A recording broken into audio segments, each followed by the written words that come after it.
আসো।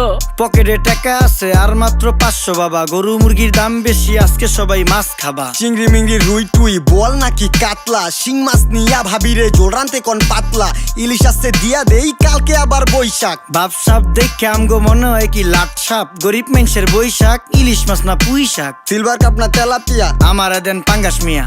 এই মাছ ধরতেও ঘিন লাগে হাত দিয়া। দেখছেন কি কয়, হের লাগে গিনা, বাজারের সব জিনিসই স্বর্ণের দামে কিনা। হ ঘু খায় সব মাছে, কালার খায় পাঙ্গাসে, ডিম পারে মুরগি আর ব্যথা পায় রাজা হাসে। দুঃখ কমু কার কাছে, টাকা নেই কা হাজার হাজার, চলো বাবা যাইয়া দেখি কি অবস্থা কাঁচা বাজার। ওই মিয়া হাত দিবেন না, মরিচের কেজি 1000। দেখতাছেন না মরিচ গার্ড দিতে রাখছি বডি গার্ড। এইটা আবার কোন পাট, আলিপ লাইলার সিনবাদ? যেইটা ধরুম স্টক করুম তয় তরকারি জিন্দাবাদ। 80 টাকার বেগুন, বেগুনের অনেক গুণ। বেগুন লেয়া হইছে খুন, আমারে দেন ধুন্দুল। পটল লন, কহিলন, লাউ নাইলে কদু। তোর মুখে